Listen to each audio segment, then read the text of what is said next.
Hello, welcome back to the channel of nonsense and a slightly selfish video because I spend most of my days, as you might have guessed, reviewing very admirable, sensible family cars, hybrids, electric cars, small SUVs. And I got into this job because 16-year-old me used to watch Top Gear. And I used to love watching Clarkson, Hamden, May, driving supercars on the edge, driving, well, just really, really exotic things that I could never hope to drive. But obviously the money and the thing I like doing is helping people buy the right cars. So I mostly drive sensible stuff. Now it does slightly wear me down after a while. So every now and then I take what I like to call a therapy day and just go and drive something for me. Something I've been interested in, something quirky, something different, something unusual. Used to own one of those. It was great. And I'm sorry, I can't do this intro, I'm getting distracted. Look, see, I go crazy. This Yaris only has about 160 miles on it. Look at all this. GT86, matte Supra, Yaris GR-MN, the first fast Yaris. Yeah, sorry, I'm getting distracted. My point is, I need some context, some wider recognition of the way cars used to be to make me realize how modern cars haven't necessarily got better. So in this video, I'm going to go full Alan Partridge and drive the Japanese BMW M5. So this is going to be my just experience and review of the Lexus GS F, almost a forgotten hero. It's been one of my heroes, but I've never actually driven it. So let's find out if it's any good. Then maybe one day I will come back here and drive one of those. Let's get going. Right, I'm going to grab the keys, go out to my Surrey countryside and see what it's all about. I think we can guess who has been driving this Hilux.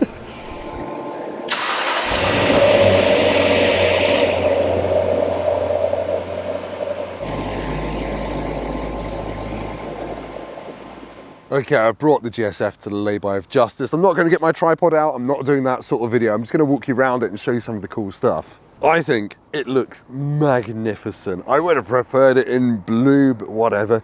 Beggars can't be choosers. It's almost understated unless you know what you're looking for. This was the era of Lexus doing big spindle grills. You've got a little carbon fiber lip spoiler down there, and the mesh on this is unique to the F, the fast one. I'm not sure if F stands for fast, but it might as well. There you go. Sorry, excuse my shadow. Now, I always loved these, the orange brake calipers, and the smoked chrome wheels just gave me hints of E39 M5, another glorious V8 super saloon. Now, around the back, I always liked this. I liked it on the original ISF, and then all the other, well, most of the other fast Lexus V8s, the stacked exhaust pipes, kind of like angled off like that. And I think they're all used. They've all got signs of stuff dribbling out of them, so I don't think it's a fake job. Carbon fiber lip spoiler. The button to open the boot is a little bit hidden. Where is it? Come on, roadie. There you go. And it is the world's slowest opening electric boot lid. I don't know why it's electric, but whatever. The boot though is hilarious. Look how wide the aperture is. That must have been designed for golf clubs. I'm sorry. There's a perfect golf bag shaped cutout there. It's a big boot. I don't care how many litres it is. It's big, it's practical. And so are the back seats as well. Look at the red leather, look at the stitching and the details on that.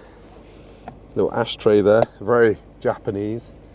Lovely, a bit of two-tone going on here as well. Lexus still does leather like very few other people.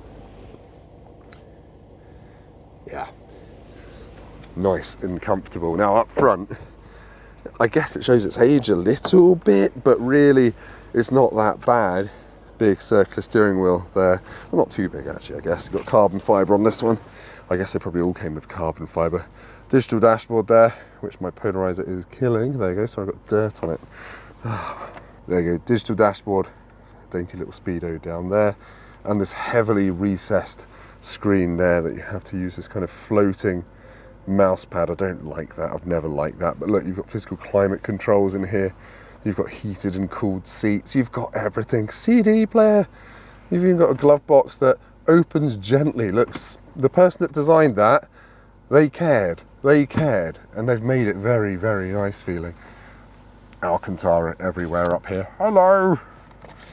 What a lovely interior. It's a bit of its time, but it still just reeks of quality and luxury in a way that only really Lexus does. Well, not only, but you know what I mean. It's getting warm, I've left it running, and there's a lot of heat coming off that V8. Oh, what's down here? Oh, look, a little bit of coin storage down there.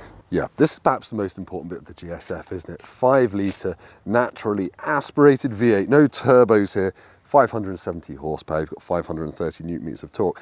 But being a Lexus, it does some clever stuff to try and be, well, a bit usable and a bit fuel efficient. So at low speeds, it runs on the Atkinson cycle, then when you put your foot down, it switches to the Otto cycle for high speed and performance driving. Now I've heard people getting 33 mpg out of these, which is amazing. On a cruise, obviously, today, I've been getting 11. But look at that. It just feels very low. It's a very low car, very low at the front. That is just, I don't know. I really, really like it. It's clearly something special.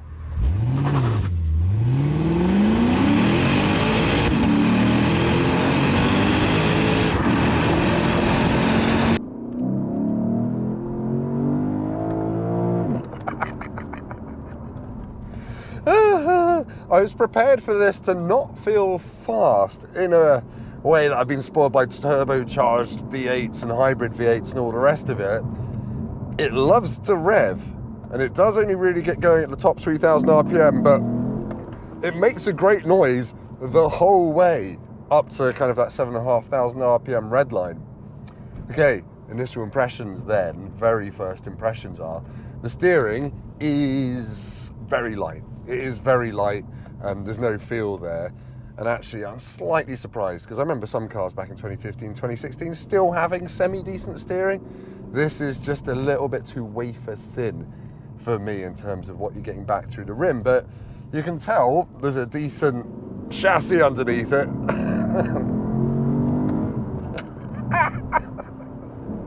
Ooh, don't jump it. Yeah, the brakes are good, and you can tell that this has been properly engineered. And yes, I haven't had a chance to do lots of very hard cornering yet, but you're getting the sense, the feeling from the suspension that this could go on a track day if you weren't bothered about your tyre costs and brake discs and brake pads. It's got that togetherness of a proper performance car. It feels solid as well in that Lexus way, that there aren't any creaks and rattles in the cabin whatsoever, but also just feels like it's going to monster a long drive and some hard driving. That engine though, it sounds amazing. And yes, there is some fake noise going on, which is a shame considering 5 litre naturally aspirated V8 from a time when, what are you doing? When a time when you didn't need to do fake noise is a bit of a shame. Oh, he's a plane spotter. They're filming the planes taking off and landing. I'm going past the runway at Gatwick. EasyJet going overhead. Get on Big Jet TV. I've got one of my own. And actually, I'm in sport mode, and you can still sense already that it's trying to spin the rear tyres up, even on a dry road. Yeah, it hasn't got wadges of torque by modern standards, but it feels alive. It's got that feeling that, yeah, you're in something powerful and rear-wheel drive. It weighs 1.85 tons, which is about 100 kilos lighter than the first of the turbocharged M5s, the F10, which came out at the same time as this. And it is great to be back in a big saloon car that doesn't weigh like an unfathomable amount. It feels light through the steering, through the chassis, lighter than I was expecting. It's not featherweight, it's not an MR2, but yeah, first impressions are, yeah, I love it. I love it. It's got a lot of soul. It's not got like the world's fastest automatic gearbox. It's got an 8-speed auto. And it's okay, but it doesn't always give you the exact response you want, even when you flick a paddle. Paddles themselves, I think they're actually metal as well, so it wins points for that. All right, should we do a cheeky launch?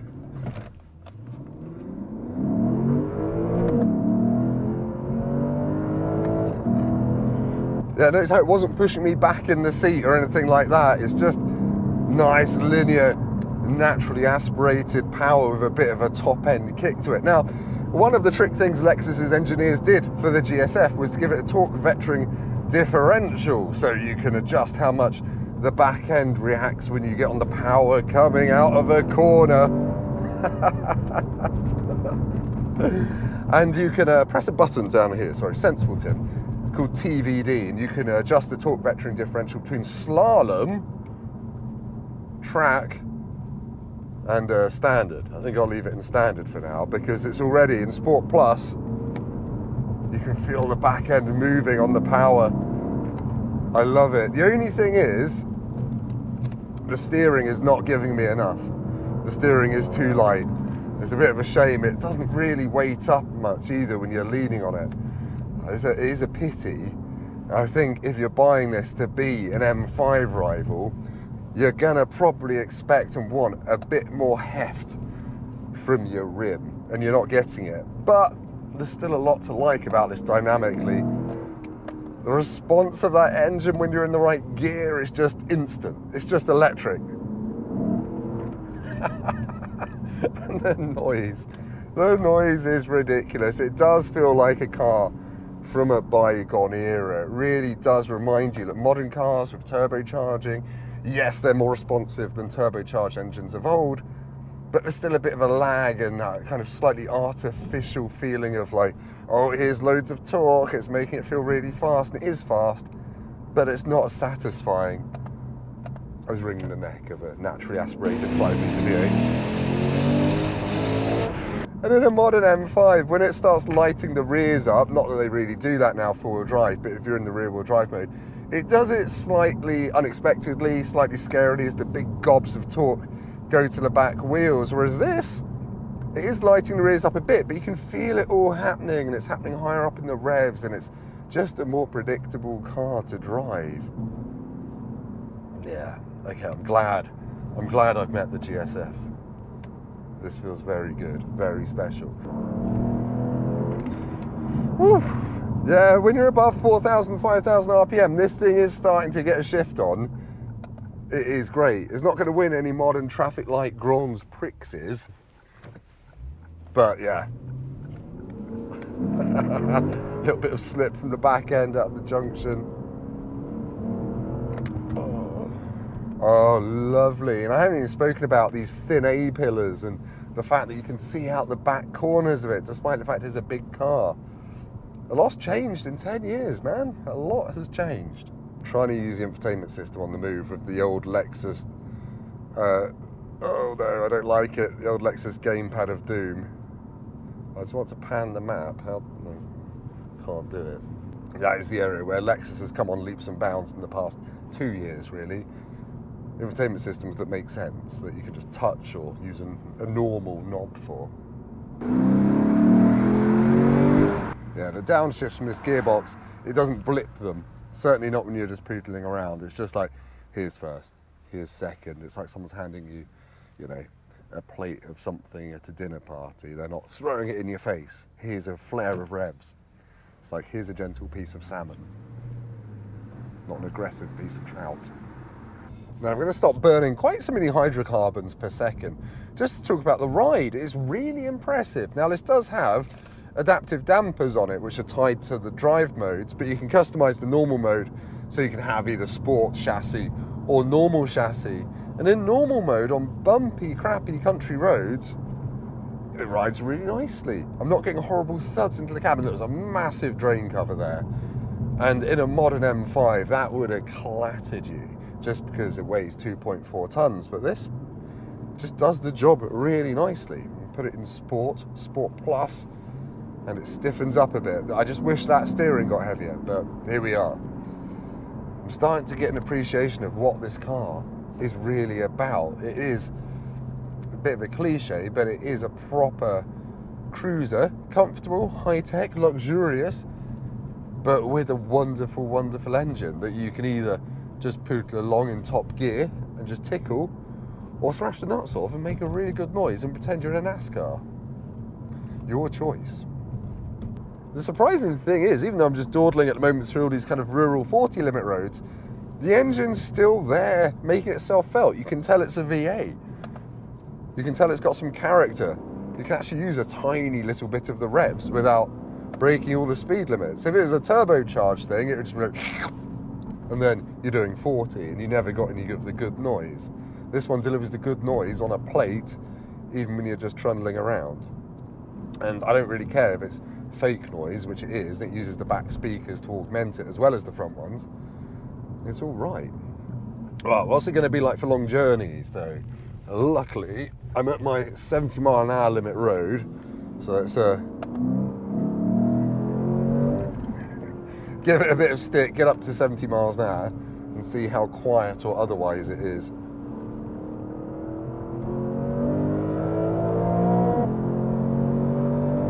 Okay, it's deceptively fast. Need to slow down a little bit. By the time you've revved it out in third gear, you are going a bit faster than you're meant to be going. But anyway, let's click it up into 8th. I'll just let the gearbox take over. I'm going to put it into normal. Oh yeah, you instantly feel it relax. Okay, I'm in eco mode. It's very refined, yeah. What did you expect from a Lexus GS? There's a little bit of tyre noise because it's got massive 270 section rear tyres, but there's no wind noise. I kind of want to put some music up and crank up the Mark Levinson sound system, but I can't because the copyright police will come after me. So you'll have to imagine I'm playing the Venga Boys on a really good sound system. I just love the details as well. I've got this tiny, dainty analog speedo down here, which goes up to 200 miles an hour. I think this will actually top out at 168 miles an hour. It hasn't got a massive top speed on it, but I'm okay with that in the UK. We've got a big digital speedo in the middle as well, so you don't have to actually look at the little jewel-like analog speedo down there. Right, we're going to go around this roundabout, and it does get a bit tight, so I'm going to try slalom mode on the differential. I'm in Sport Plus. Let's see how different it feels. It is very agile for a big car. The only thing is, it's not going to tell me when it's about to understeer. There you go, a little spike of oversteer there. This lorry hasn't actually even looked at its mirrors.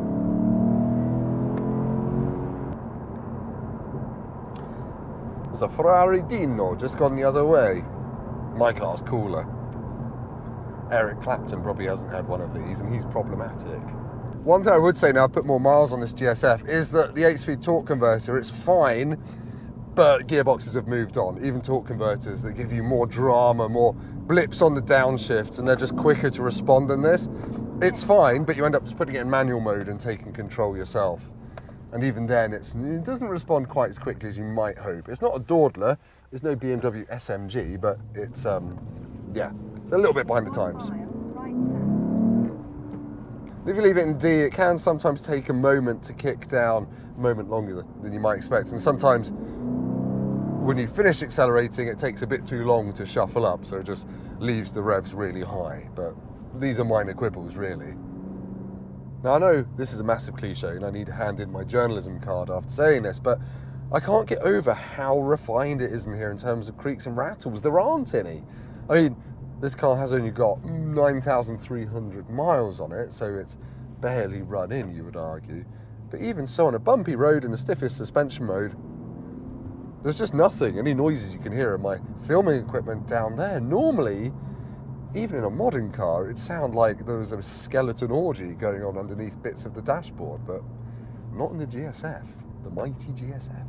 It does remind me of the E39 M5 in terms of the build quality. That car really was peak BMW build quality as far as I'm experienced anyway, and this obviously is a very similar concept, just quite a bit bigger and 70 horsepower more. I'm sorry I lied about not using my tripod, but anyway, to sum up my thoughts on the GS F, what a machine. Perhaps not the sharpest thing dynamically just through the steering, but you can drive it really hard, and once you've got your faith in it, it's really good fun, and that 5-litre V8 is absolutely sublime. It rides well. It's got that Lexus sense that it's going to outlast you and your grandchildren. It's really well built. It's comfortable. It makes you feel good about yourself. Now, let's talk about price, because these were 70 grand when they were new. Put that through an inflation calculator, and it's about £94,000, which is obviously a lot of money. And there's actually only 3 of these for sale second-hand at the moment in the UK, and they're between about £29,000 and £35,000, which is reasonably affordable in the scheme of things. However, let's look at it through the prism of its contemporaries. The F10 M5 from BMW, the first turbocharged M5, the rear-wheel drive one. They're 18, 20 grand, so they're a lot cheaper than this. They're also faster than this, but they also haven't got Lexus reliability, and they've mostly been owned by ne'er-do-wells who have remapped them and blown them up. So this is really such a cliche. It's the thinking man's M5. It's the car that you buy if you're a bit of the cognoscenti. Only people who know about it will know about it, if you know what I mean. I'm really glad I met my hero because it's everything I hoped it would be, really. And on today's roads where they're kind of busy and you can't use all the power all the time, it doesn't really matter that it's not as fast. You can revel in the noise at low speeds and have a wonderful feeling car. Anyway, thank you for watching this very self-indulgent video. If you've liked it, hit like. If you want me to do more of this kind of thing, of not new cars, not little SUVs and electric hybrid things, do shout in the comments because I read every single one. Thank you for supporting the channel over the years. I really appreciate it. I'm coming up to 5 years soon, which has been a long old time. Yeah, just thank you in general. Like, comment, subscribe, go down to the bottom. Leave me the Japanese word for mild oversteer. Goodbye.